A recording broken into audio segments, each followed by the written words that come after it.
Let's go over some of the biggest positions of need for the Denver Broncos in free agency.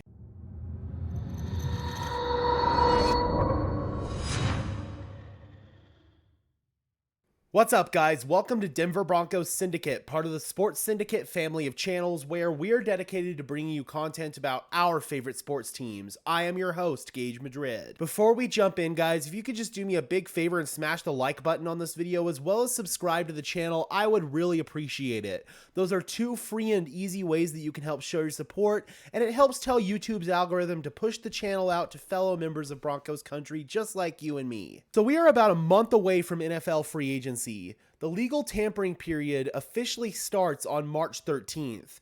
That is when teams and players can start talking with each other, but they cannot officially put pen to paper until March 15th, the start of the new league year. With free agency rapidly approaching, it's time for us to dive into a bunch of free agency content here on Denver Broncos Syndicate, so I really hope you guys look forward to it because we'll be talking a lot about that over the next month. To kick off our first official free agency video of 2023, I wanted to dive in and sort of examine the biggest positions of need for the Denver Broncos. So the first one is pretty obvious to anyone who has watched the Denver Broncos over the past few seasons, and that is the offensive line. This offseason, the Broncos are going to be in for pretty much a full rebuild on their offensive line.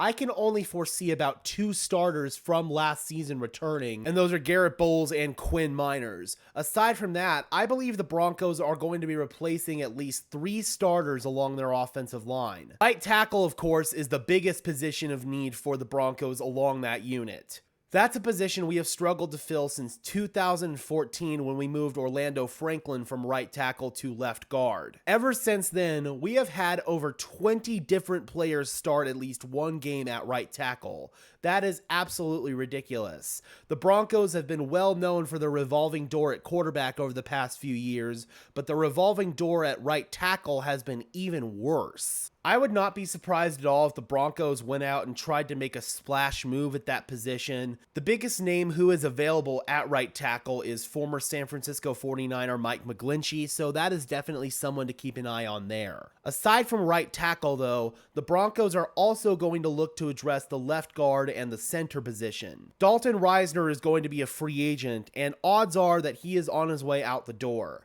Additionally, at the center position, Graham Glasgow is a very strong cut candidate because of his high salary cap number and his relatively low dead money, and also the harsh reality that he's probably just not a starting caliber player anymore. And additionally, both of our swing tackles, Calvin Anderson and Cam Fleming, along with starting right tackle Billy Turner and Tom Compton, are all scheduled to hit free agency as well. At the center position, the Broncos still have Lloyd Cushenberry under contract, but I would not be surprised if he's going to be dangled on the trade market, or if not, outright cut. Lloyd Cushenberry's days as the Broncos starting center are probably done. A couple names to keep an eye on for the Broncos at center include former Cleveland Brown Ethan Posick, who had previously worked with Russell Wilson up in Seattle, as well as former Seahawks center Austin Blythe, who was their starter last season. I feel like one player the Broncos should keep an eye on is Isaac Seumalo, who's playing in the Super Bowl tomorrow with the Philadelphia Eagles. If the Broncos were to bring in Seumalo, though, they would have to do some shifting around. He's played right guard throughout his career for the Eagles, so either he would have to move to the left guard spot, or the Broncos would potentially have to move Quinn Miners to the left guard spot. Either way, I feel like a guard tandem of Quinn Miners and Isaac Seumalo would be a very strong unit. Second position group that the Broncos need to address in free agency is one that I feel like is not being talked about enough, and that is the running back position. The Broncos have 4 running backs under contract entering 2023. Javonte Williams, of course, Chase Edmonds, Tyler Beatty, and Demarie Crockett. Both Javonte Williams and Demarie Crockett are coming off of season-ending knee injuries, and Chase Edmonds is a likely cut candidate due to the $6 million that the Broncos would save if that move was made. It's no secret that when Javonte Williams is healthy, he is a bell cow running back. Unfortunately, he is coming off of a multi-ligament knee injury, and the science suggests that players who are coming off injuries like that generally struggle right out the gate. It may be a whole year or two before Javonte Williams is back to his old self after this injury. So the Broncos are really going to need to address the running back position to at bare minimum have some insurance in case Javonte Williams struggles out the gate. Three of the Broncos running backs who were contributors last season, Latavius Murray, Marlon Mack, and Mike Boone, are all scheduled to hit free agency. I believe it's a strong possibility that the Broncos could bring Latavius Murray back. Not only is Murray familiar with both Sean Payton and the new Broncos offense from his time with the New Orleans Saints, he also played quite admirably for us last season. He was our leading rusher with over 700 yards on the ground, so I would not be surprised if the Broncos brought back Latavius Murray this season. I also wouldn't be surprised if GM George Paton decided to go out and make a splash move at the running back position.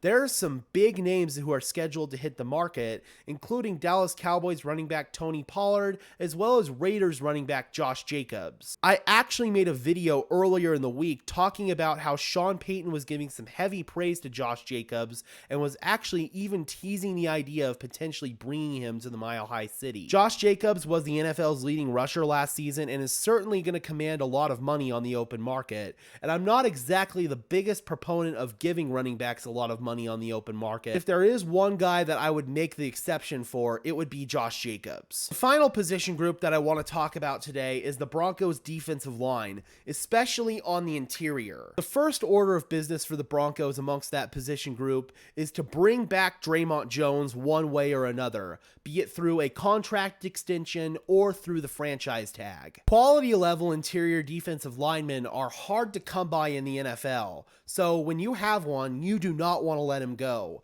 The Broncos would be fools to let Draymond Jones hit free agency, so they need to do whatever they can to keep him in the building. Currently, the only interior defenders that the Broncos have under contract are DJ Jones, Matt Henningsen, Iomo Wazirike, and Mike Purcell. I also would not be surprised if Mike Purcell is a potential cut candidate considering the low amount of dead money that he has on his deal. So in that event, the only interior defensive lineman that would be back from the Broncos who was a starter last season would be DJ Jones. Sean Williams is also set to hit free agency. Although he was not a starter, he did play 52% of the team's defensive snaps last season, the second most on that unit, only after Draymond Jones. I feel like the Broncos are going to need to pour resources both in free agency and in the draft to upgrade their interior defensive line, because it's pretty clear from teams like the Philadelphia Eagles, if you have a strong interior defensive line, it really makes the job of your edge rushers easier